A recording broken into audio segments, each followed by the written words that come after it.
Hello and welcome to the first video in the Pandas video tutorial series. In this video, we'll start our learning journey of Pandas.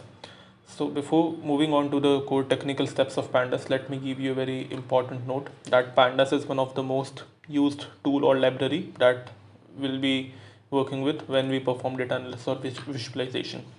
So mostly the datasets that we have or the CSV or Excel files that we'll be getting to analyze will firstly store them into a pandas data frame and all the operations will be performed later.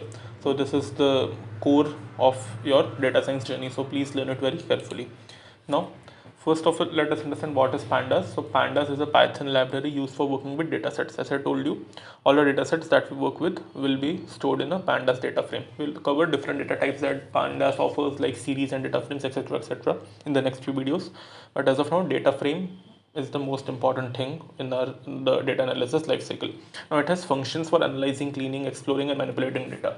So once we store the CSV or Excel data into pandas data frame, then we can perform cleaning, exploring and various we can analyze the data. Now the name pandas has a reference to both panel data and Python data analysis, and it was created by Wes McKinney in 2008.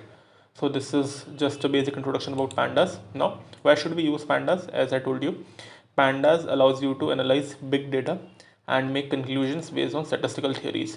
So we can also clean messy data sets very easily in pandas and make them readable and relevant. Now relevant data is very important for data science purpose.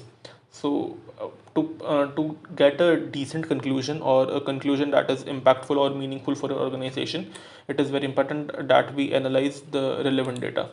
Now what can pandas do? Pandas gives you answers about various things like, is there a correlation between two or more columns, or what is the average value for a certain column, max and minimum values of the column. Now pandas are also able to delete the rows that are not relevant. We can also remove the rows or columns in the data that are not relevant. We can also treat the missing values or empty columns of the data. Now this portion is called data cleaning. This we'll see in the next module, but as of now, just remember this thing. Once we have loaded the CSV in the pandas data frame, all these operations can be done. Now how do we install pandas? First of all, use the following command to install pandas on your system. Pip install pandas, very similar to numpy and matplotlib that we've already seen. Now I'll show you the basic installation and working of pandas in the Jupyter notebook. So let's move to the practical section. So let us start with the practical section of pandas. First of all, let me show you how do you install pandas on your system. So pip install pandas, just write this command, and I already have pandas installed on my system, so it will show requirement already satisfied.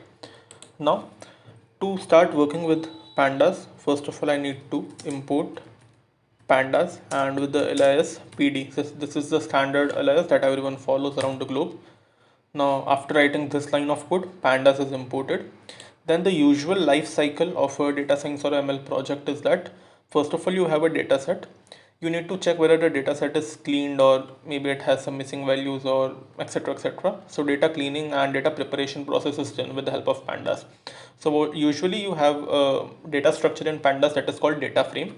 So what do? You have this function called pd dot read underscore csv. This I'm just giving you a little introduction. I'll cover each and every part of this code in detail in the next few videos. Just as of now, I'm giving you a little introduction. So you provide the path of the csv file or the excel file or whatever dataset that you're working with. What this will do, it will store the entire csv using this read csv into this pandas data frame, and then you can perform all your data analysis or visualization or whatever you want to do based on the functions that are already given in the pandas. Now once you have the clean data, then you, after doing all the analysis and visualization, you just run ML models on that data for your prediction. That the machine learning part will cover later in this course, but this is the entire life cycle of a data science or a ML project. So I hope you are very clear with this. Now let's move to the next video and understand pandas in detail. Thank you.